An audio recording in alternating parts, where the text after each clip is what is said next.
The real monsters don't have claws or fangs. They arrive with flowers, promises of eternal love, and gold rings. They build a life with you, father your children, and then, when they're firmly installed in your heart, they begin to devour your soul piece by piece. And the worst part? No one hears your screams because the neighbors only see the perfect family you pretend to be. My name is Josephine Marie Connors, but everyone knows me as Josie. I'm 85 years old, and I've carried a secret for more than half a century that corroded my soul like rust on old iron. I was born and raised in Millfield, a small town in rural Pennsylvania, where the mornings are cold and the nights guard the secrets of traditional families more zealously than the deeds to their properties. Many people around here know me only as the kind old lady who sells homemade cookies at the Sunday farmer's market, always wearing a floral dress and a scarf covering my white hair. Few imagine what I've carried in my heart since I was 23 years old. Telling this story moves me deeply, so I want to ask you to like this video and subscribe to the channel. It gives me strength to continue and makes me feel that my story can help others. And please tell me in the comments where you're watching from. I'd love to know who's listening to me. I feel it's long past time to tell my story, not for myself, as I've learned to carry this burden, but for all the women who, like me, face hell inside their homes and stay silent out of fear, shame, or to protect their children. Perhaps by hearing my account, someone will find the courage I took so long to find. My life began simply, like any girls in rural Pennsylvania in the 1940s. My father, Anthony, worked in the cornfields, waking at the first rooster crow and returning only when stars dotted the sky. My mother, Sarah, took care of the house, the 5 children, and still found time to make quilts to sell at the market. I was the middle child, with 2 older brothers and 2 younger sisters. Our house was small, with wooden floors and a roof that let in strips of sunlight through the cracks during the day. We didn't have much, but we never lacked food or respect for each other. My father, even tired from work, always had a smile for us and never raised a hand to my mother, a rarity in those times when husbands were almost owners of their wives. "Girl, study so you don't have to depend on any man," my mother always said while teaching me quilting stitches. And I studied. I was the only one of the 5 children who completed elementary school in our community school. The teacher, Miss Eleanor, saw something in me and convinced my parents to let me continue my studies. "This girl has light in her eyes, Anthony. It would be a sin to waste it." With great sacrifice, I managed to become a teacher at 19. It was 1957, and for a farmer's daughter from the countryside, becoming a teacher was almost a miracle. I remember the pride in my father's eyes when I taught my first class at the same school where I had studied years before. "I see your mother in you, but with a book in your hand instead of a needle," he said, his voice breaking. For 3 years, I taught the children of the town, earning a modest salary that helped at home. Girls my age were already married, many with 1 or 2 children, while I remained single, dedicated to my students. The town gossips were unforgiving. "She'll end up an old maid. Too much education scares away husbands," the old ladies would say in their gossip circles. I pretended not to care, but deep down, I confess that sometimes I felt lonely. It was at a 4th of July celebration in 1960 that I met Charles. He had come from Philadelphia to work as an accountant at the only bank that had opened in town. He was tall, fair-skinned, with hair slicked back with bridal cream, and a way of speaking that showed he had studied at a good school. When he asked me to dance, I felt my heart race like never before. "Would you honor me with this dance, miss?" he asked, with an elegance no local boy would ever have. I accepted, feeling my face burn with embarrassment and excitement. We danced 3 songs in a row, and then he took me to get a glass of lemonade at the stand in the square. "I've never seen such a beautiful teacher in my entire life," he said, looking into my eyes in a way that left me breathless. "You're trying to embarrass me, Mr. Charles," I replied, lowering my eyes to the lemonade glass. That night was the beginning of a courtship that turned the town upside down. An educated man from the city interested in Anthony the farmer's daughter. The same old ladies who said I would end up an old maid now whispered that I had struck gold. Little did they know that Charles, despite his good job and fine clothes, had no inheritance or important family. He was just a boy who had managed to study with great effort like me. The courtship continued for 6 months, always with my father or one of my brothers accompanying us on walks through the square or trips to the cinema that had opened in the neighboring town. Charles was respectful, never trying to cross boundaries. He brought simple gifts, a hair ribbon, a chocolate, and once even a small book of poetry that we read together on the porch of my house. "I want to marry you, Miss Josephine," he said one December night under the apple tree in our yard, with my older brother watching from a distance. "If your father allows it, I want to make you my wife." My heart nearly leapt out of my mouth. At 23, I was starting to think marriage wasn't for me, and now here I was, receiving a proposal from an educated, hard-working, and handsome man. "I need to think about it, Mr. Charles," I replied, trying to hide my emotion. But the truth is, there was nothing to think about. It was everything I could dream of. The following week, Charles came to talk to my father, bringing a bottle of good whiskey and a cigar. They talked for hours in the living room, while my mother, my sisters, and I waited anxiously in the kitchen. When the door opened, my father came in with a serious face that soon broke into a smile. "Come here, my daughter. Mr. Charles seems like a respectable man. If you want, you have my blessing." The wedding took place in March 1961 at the little chapel of Our Lady. It wasn't anything grand. We didn't have the means for that, but it was beautiful. My dress was sewn by my mother and aunts, using lace they had made themselves. Charles was elegant in a navy blue suit borrowed from the bank manager. After the ceremony, there was a small celebration in our yard with food made by the women of the family and music played by local musicians. Our house was small, but our own. Charles had rented a little 2-bedroom house near the bank, with a living room, kitchen, and even a bathroom inside, a luxury I had never had. In the first months, I lived the dream that every girl of my time nurtured. Charles was attentive, bringing me wildflowers picked on his way home from work, praising my cooking even when I overcooked the beans, and at night he was caring and respectful. I continued teaching even after getting married. Many husbands wouldn't allow it, but Charles seemed proud to have a teacher for a wife. "My woman has to show she's skilled in her mind too," he would say when someone questioned it. I felt like the luckiest woman in the world. When I discovered I was pregnant 6 months after the wedding, happiness seemed complete. Charles cried when I told him, his hands trembling as he touched my still flat belly. "It's going to be a beautiful girl like you, Josie," he said with certainty, as if he could see the future. And he was right. Marianne was born on a hot January morning in 1962, after a difficult labor that lasted almost 20 hours.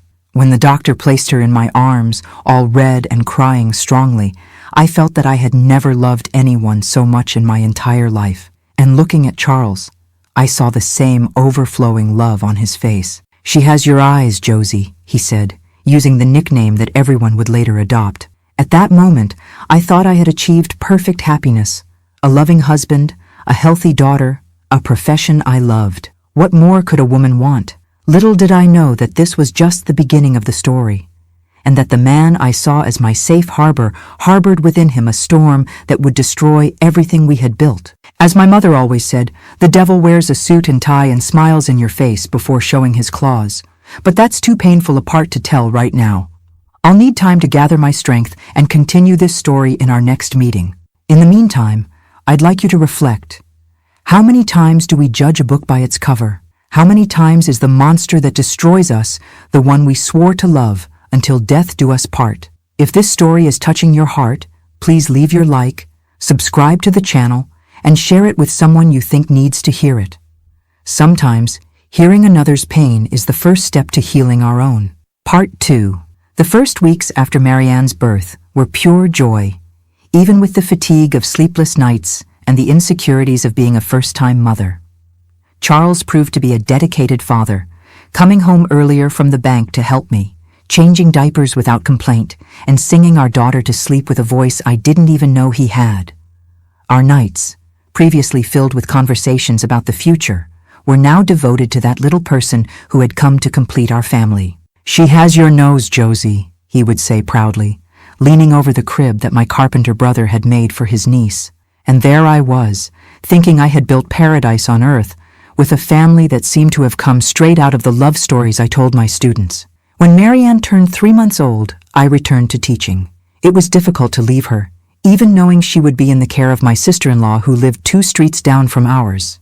But feeling the chalk between my fingers again, seeing the eager faces of the children, this was also part of who I was. Charles supported my decision, although occasionally he would let slip that when we had more children, maybe it would be better for me to stay home. I agreed without thinking much about it. In those days, a woman who worked outside the home was almost a revolution.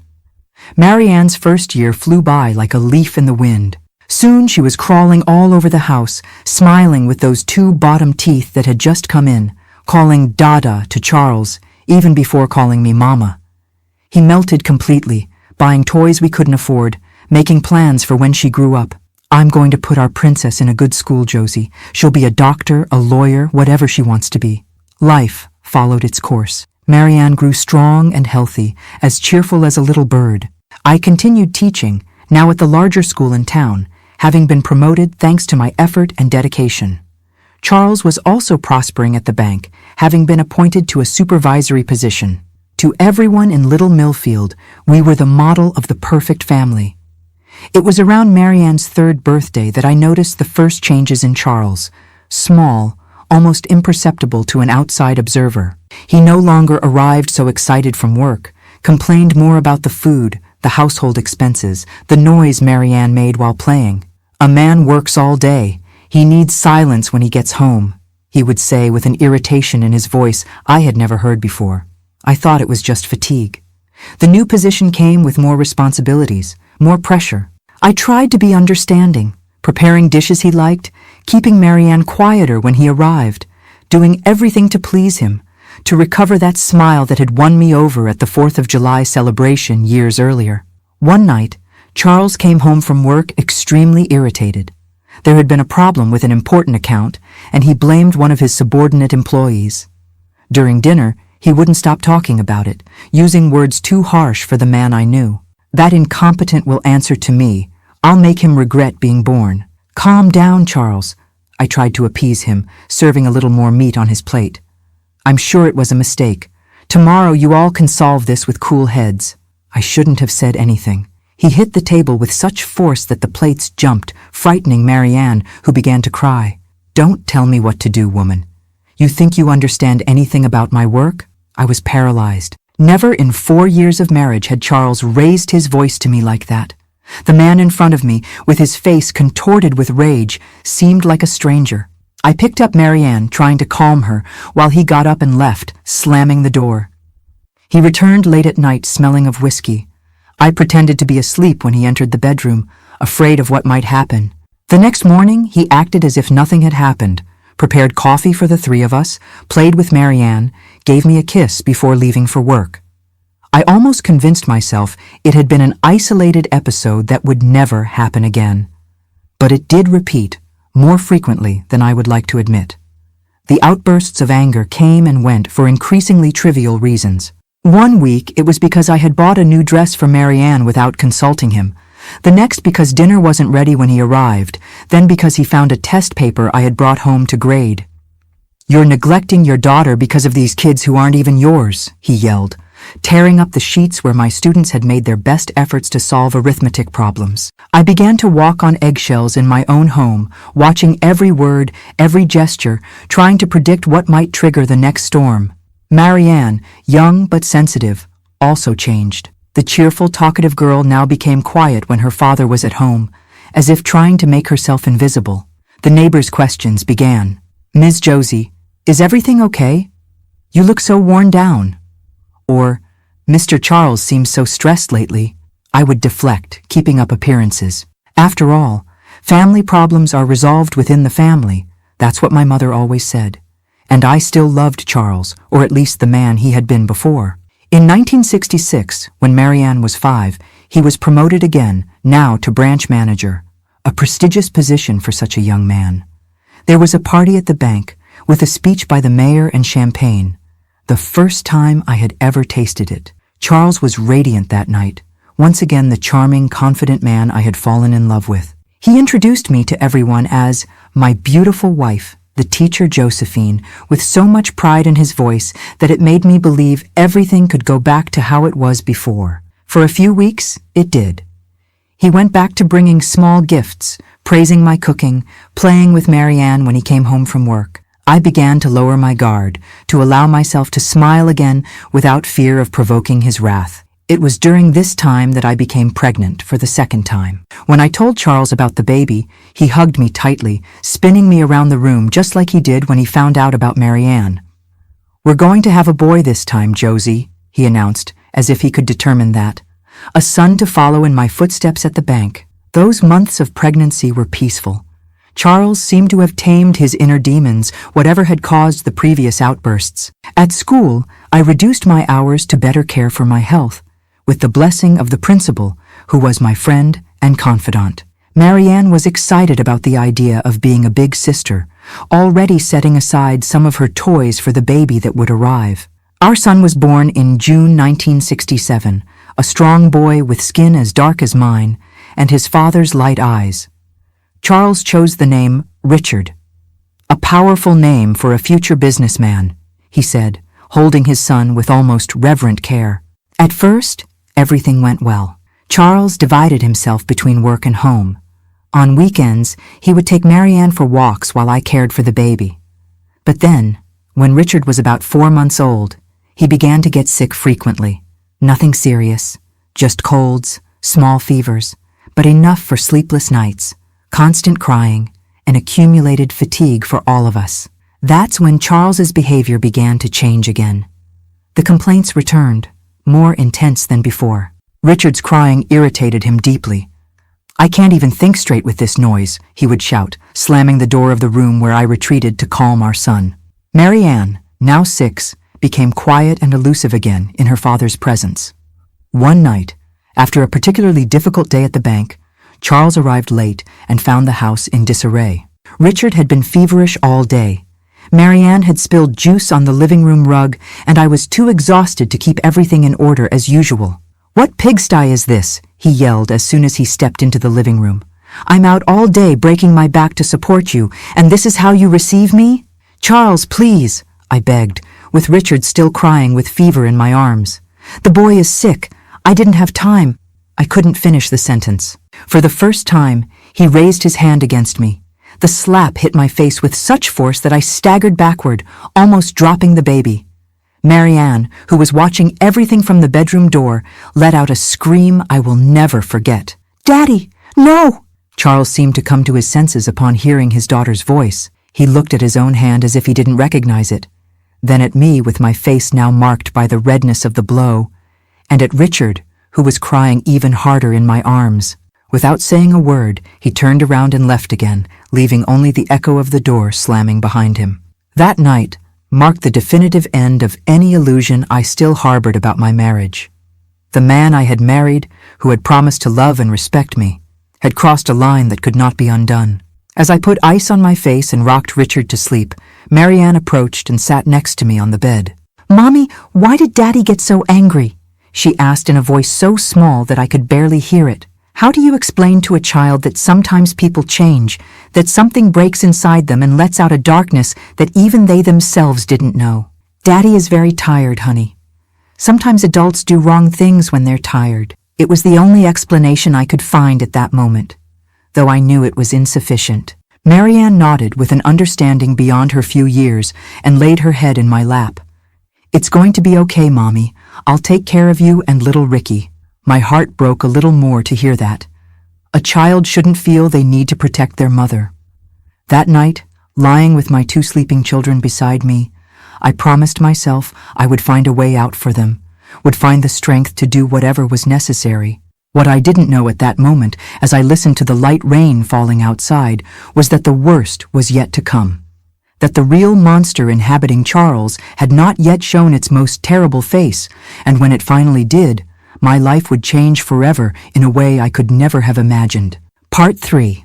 When a house begins to crumble, the first signs are almost imperceptible. A small crack in the wall that you disguise with paint. A creak in the floor that you ignore. A strange smell that you convince yourself is just your imagination. That's how my marriage began to fall apart.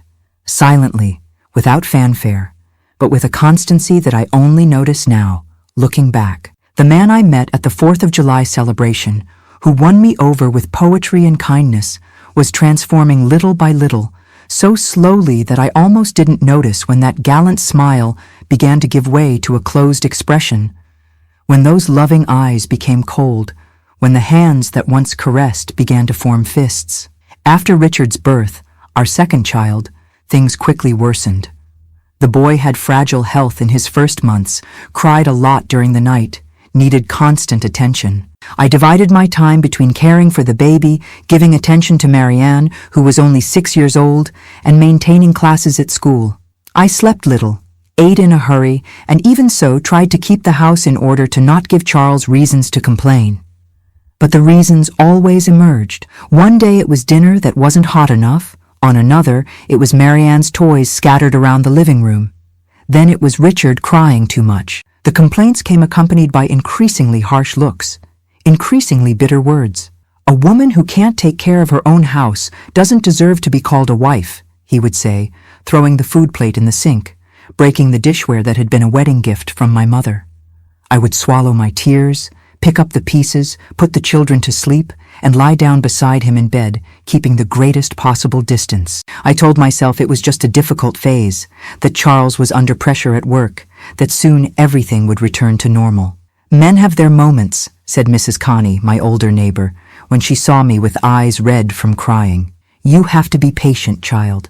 That's just how marriage is." And I tried to be patient, prayed every blessed day, asking God for strength, asking him to bring back the Charles I had fallen in love with. But the prayers seemed to fall on deaf ears. The day he hit me for the first time marked the beginning of a new chapter in our marriage.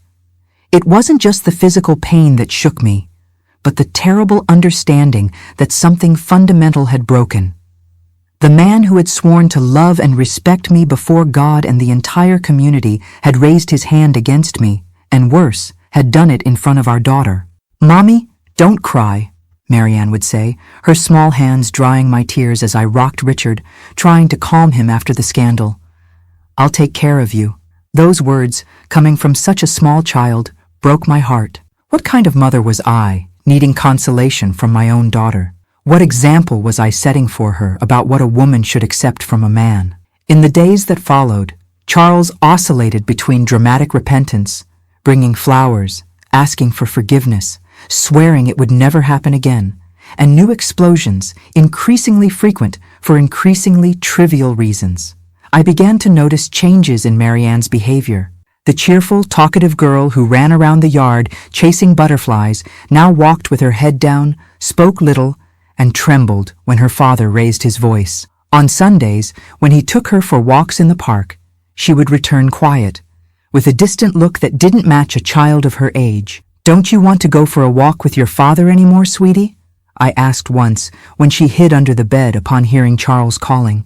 "No, Mommy," she replied, her eyes full of a fear that alarmed me. "I don't want to be alone with him." Something in the way she said that made my heart tighten. I wanted to ask more, try to understand what was behind that fear, but Charles was already at the bedroom door, impatient. "What's this now? Are you going to start spoiling her like this? Stop the nonsense, girl. Get up from there and let's go." He pulled her by the arm with force, dragging her out while she looked at me with pleading eyes. I stayed home with Richard, uneasy with a bad feeling I couldn't name. When they returned hours later, Marianne ran straight to her room without looking me in the eyes. Charles seemed normal, even gentle, bringing a bag of candy for the two of them. That night, I sat beside Marianne's bed to tell the story she always asked for before going to sleep. She was wrapped in the blankets despite the heat, as if trying to hide from the world. "What happened on the walk today, my love?" I asked, running my hand through her hair. She remained silent for so long that I thought she had fallen asleep. Then, in a voice so low that I could barely hear, she said, "Daddy took me to a place." She paused. "He said it was our secret." "What place, honey?" "A house there at the end of Market Street. There's a man there who takes pictures." My blood froze in my veins. "Pictures? What kind of pictures?" Marianne curled up even more. "I don't know exactly. Daddy said I had to take off my dress, that it was a special job. He got angry when I cried. I couldn't sleep that night. My head was buzzing with 1,000 horrible thoughts, with the terrible suspicion of what might be happening. I wanted to confront Charles immediately, but something told me to be careful. If my suspicions were correct, confronting him directly could be dangerous for me and the children. The next day, with the excuse of buying bread, I passed by the street of the market looking for the house Marianne had mentioned. I found an improvised photography studio with a discreet sign in front. Without the courage to enter, I observed from a distance. I saw when Charles arrived, greeted the man at the door like an old acquaintance, and went in. I returned home trembling, with a bitter certainty forming in my chest. I didn't know exactly what was happening, but I knew it was something wrong, something that was hurting my daughter. In the days that followed, I became more alert, observing every interaction between Charles and Marianne. I began to notice things I had ignored before, the way he insisted on bathing her, even though she was old enough to bathe herself, how he called her to his lap frequently, even when she clearly didn't want to go, the way he looked at her when he thought no one was watching. One night, I silently entered Marianne's room and found her quietly crying into her pillow. "What is it, my angel?" I asked, sitting beside her. "Mommy," she sobbed, "I don't want Daddy to come into my room at night anymore. He does things that hurt me." Those words were like a dagger in my heart. For a moment, I couldn't breathe, couldn't process what I had just heard. Then reality hit me with full force. My husband, the father of my daughter, was abusing her. "What things, Marianne?" I asked with a knot in my throat, needing to hear to be sure, even if each word was torture. Between sobs, she told me details that no child should know, things that no child should experience. She told about the nights when he would enter her room when he thought I was sleeping, about the threats he made so she wouldn't tell anyone, about the pain and confusion she felt. I hugged my daughter tightly, letting my own tears fall freely. How could I have been so blind? How did I not notice what was happening under my own roof? Guilt consumed me, mixed with a rage I had never felt before. "Never again, my daughter," I promised, holding her face between my hands. "He will never touch you again, I promise." That same night, while Charles slept, I packed a small suitcase with some of our clothes and the few important documents we had. I planned to leave at dawn, take the children to the house of a former teacher colleague who lived in another town.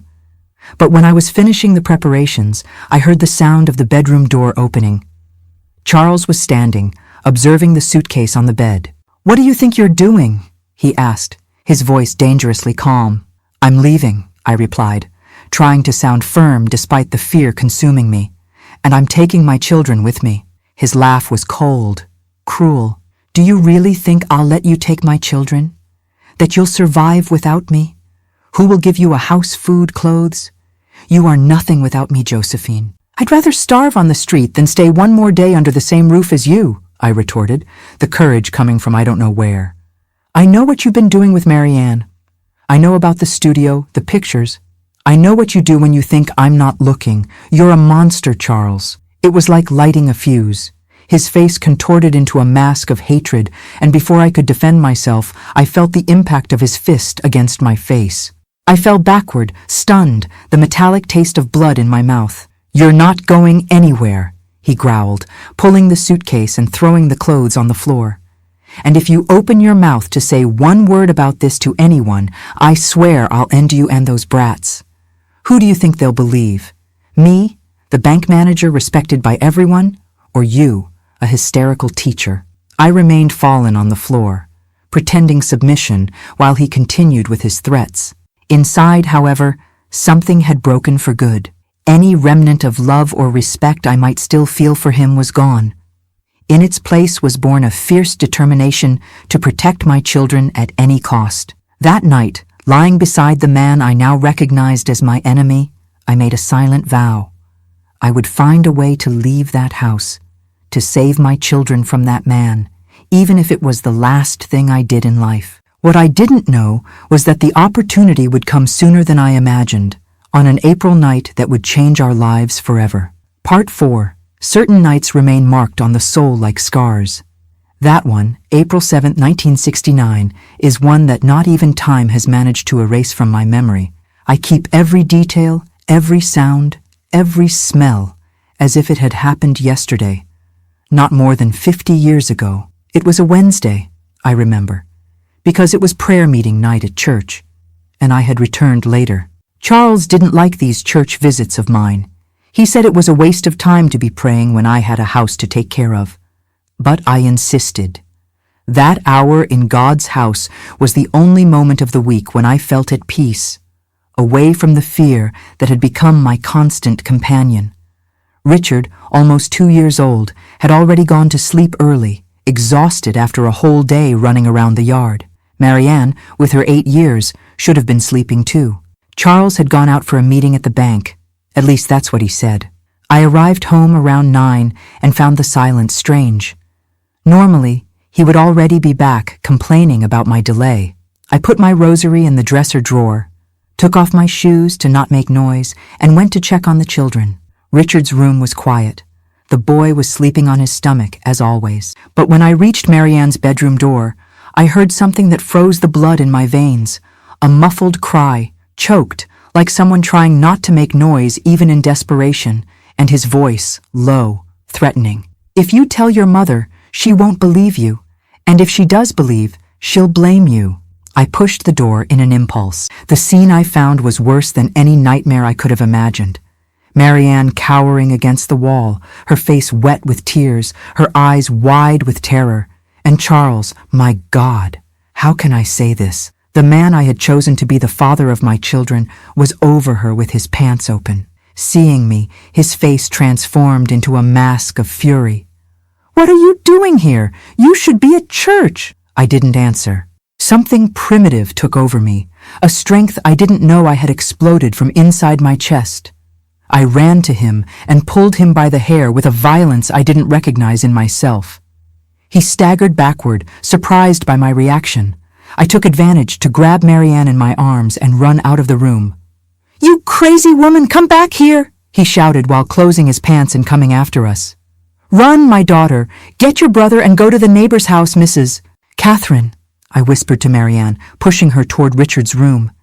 She hesitated, her eyes still full of terror. "Go, honey, please. I'll hold him back." I don't know where I found the courage. Maybe it was anger. Maybe the protective instinct that only a mother knows. When Charles tried to pass by me to reach the children, I placed myself in front of him like a wall.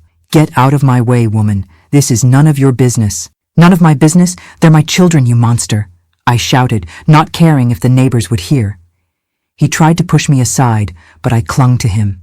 In the weeks before, I had hidden a sewing scissors under the mattress, fearing that one day I would need to defend myself.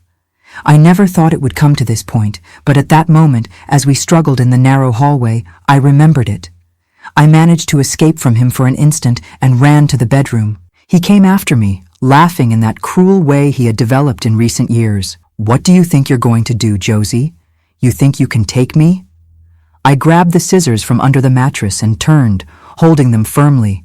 "Stay away from me and my children." He stopped at the door, surprised for a moment, then began to laugh again. "You don't have the courage.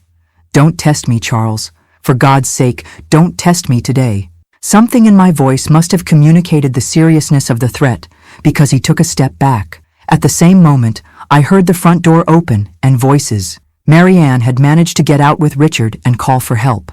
It was Mr. Joseph, the neighbor from the house across the street, and 2 other men I didn't immediately recognize. "What's all this shouting? Is everything okay, Mrs. Josie?" Mr. Joseph asked, cautiously entering the living room. Charles completely changed his posture, as only predators know how to do. Suddenly he was the charming, educated man everyone knew. "It's nothing, Mr. Joseph, just a couple's argument. The lady, my wife, sometimes gets nervous. You know how it is." But Marianne, my brave girl, didn't let the lie prosper. "He was hurting me, Mr. Joseph. He was doing bad things to me."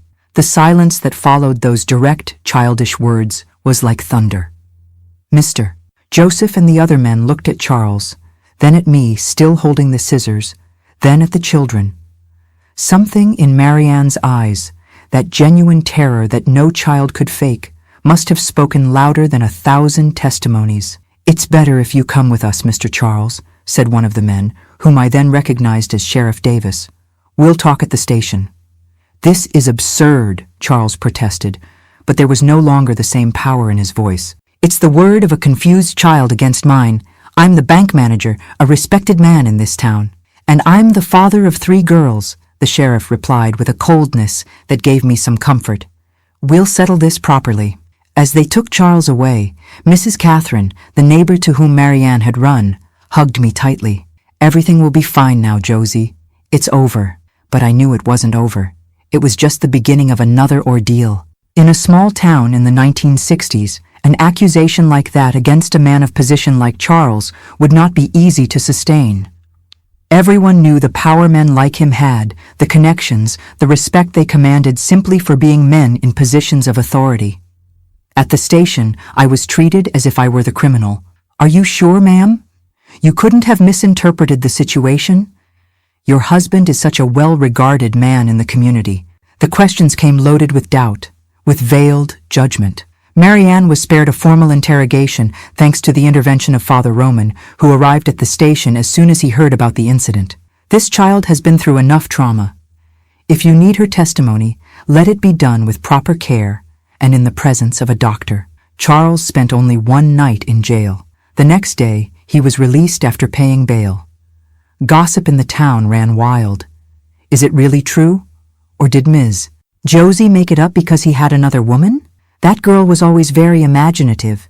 Maybe she confused things. A hard-working man like Mr. Charles, it can't be true. It was Mrs. Catherine who took us in during the following days. I didn't have the courage to return to my own house, fearing Charles might show up there. My children were frightened, especially Marianne, who woke up screaming every night. It's all right, my love, I would say, hugging her tightly against my chest. Mommy won't let anyone hurt you again, ever. But how to fulfill that promise? I had nowhere to go, no money saved, no family in town who could help me. My parents had already passed away, and my siblings were scattered, each with their own difficulties. It was then that I received the visit that would change the course of our story. Father Roman appeared at Mrs. Catherine's house one afternoon, accompanied by a woman in her 60s, well-dressed, with an air of serene authority that immediately inspired confidence in me. Mrs. Josie, this is Mrs. Augusta Bennett, head mistress of the Girls' Academy in Harrisburg, the priest introduced. She heard about your situation and came to offer help.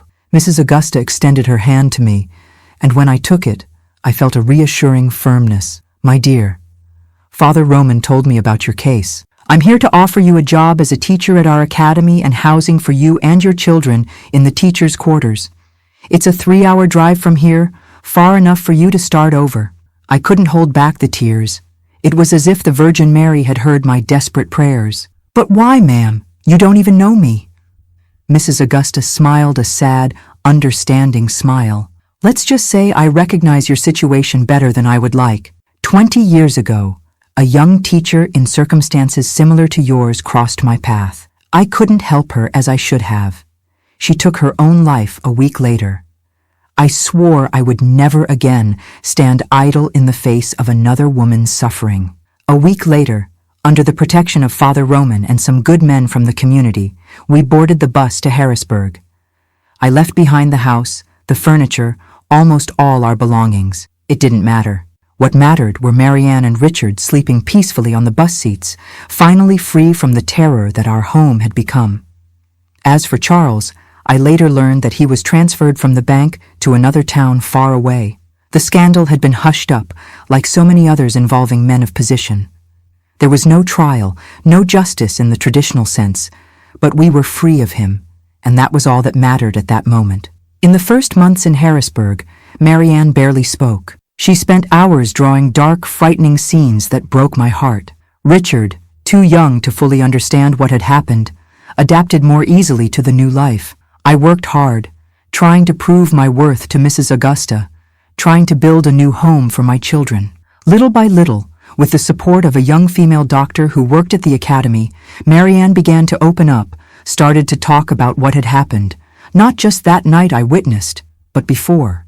I discovered with horror that the abuse had been going on for months, that my daughter had kept that terrible secret out of fear, shame, and confusion. He told me it was normal, Mommy, that all fathers did this with daughters they loved, that it was our special secret. Her words, spoken in one of the sessions with the doctor, destroyed me.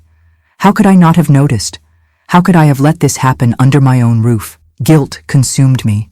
I spent sleepless nights going over every sign I should have noticed, every change in Marianne's behavior that I ignored, attributing to the stress at home or normal changes in childhood. The doctor, Dr. Claire, helped me understand that the guilt wasn't mine. Men like Charles are specialists in hiding their crimes, Mrs. Josie. They manipulate, threaten, create an environment of fear where silence seems the only safe option. You did what you could, and most importantly, when you found out, you acted. Many women, out of fear or dependency, choose to see, but not act. You saved your daughter. They were words of consolation, but the scar from that night, from that discovery, never completely disappeared. I carry it with me to this day, more than 5 decades later, not as an open wound, not anymore, but as a reminder of the price we pay for blind trust, for chosen ignorance, for the belief that we truly know those we love. As I write these lines, I think of how many women are at this very moment living in similar situations, how many children are suffering in silence, believing that what happens to them is normal, or worse, that somehow it's their fault. It's for these women, for these children, that I finally decided to tell my story. Because sometimes all we need to find the courage to change our lives is to know that we are not alone, that others have passed through the same dark valley and managed to come out the other side, not unscathed, not without scars, but alive and eventually healed. Part 5, our arrival in Harrisburg was like being reborn. The Girls' Academy, directed by Mrs. Augusta, was a place of order and peace, with its well-kept gardens and quiet corridors. My children and I received a small apartment in the teachers' quarters, 2 bedrooms, a living room, kitchen, and bathroom. It seemed like a palace after what we had been through. The first months were of adaptation and healing. Marianne began treatment with Dr. Claire, who, with patience and delicacy, helped my daughter process the trauma she had lived through. Richard, at just 2 years old, adapted easily to the new life, charming everyone with his smile and energy. As for me, I immersed myself in work, teaching English and literature to elementary school girls, finding in the routine of the classroom a refuge for my tormented mind. It was in 1971, almost 2 years after our arrival, that I noticed a profound change in Marianne. One Sunday afternoon, we were sitting on the small porch of our apartment. She, now 10 years old, was drawing in her notebook as she usually did. But something was different. The dark and frightening drawings had given way to colorful scenes. Flowers, butterflies, a house with open windows. "How beautiful, sweetie," I commented, feeling hope sprout within my chest. "What is it that you're drawing?" She raised her eyes to me, and for the first time in a long time, I saw a sparkle that reminded me of the girl she had been before everything happened. "It's our house, Mommy, the one we're going to have someday." At that moment, I knew we were on the right path, that the worst part was perhaps behind us. It didn't mean the scars had disappeared. They never would completely. But we were learning to live with them, to move forward despite them. Time passed, filled with work, my children's studies, the small daily joys that I had barely noticed before and that now seemed precious. Richard entered school, revealing himself to be an intelligent and curious boy. Marianne, though she still had difficult days, began to make friends among the academy students, to participate in activities, to smile more. In 1975, I received a letter that shook our newly conquered tranquility. It was from my older sister, who still lived in Millfield. Charles had returned to town and was looking for us. "He's been drinking a lot and keeps saying he's going to get his children back, that you had no right to take them," my sister wrote, concerned. "Be careful, Josie." Fear returned, cold and familiar, settling in my stomach. I immediately sought out Mrs. Augusta, who, after reading the letter, held my trembling hands in hers. "Don't be afraid, Josephine. He can't reach you here. You have the protection of the academy, the church, and now also my personal protection." She was right. Charles never reached Harrisburg. I later learned that he was arrested for assaulting a bank employee in a fit of rage and ended up dying in jail shortly after, a victim of liver cirrhosis. I felt no joy at the news, nor vengeance, not even relief.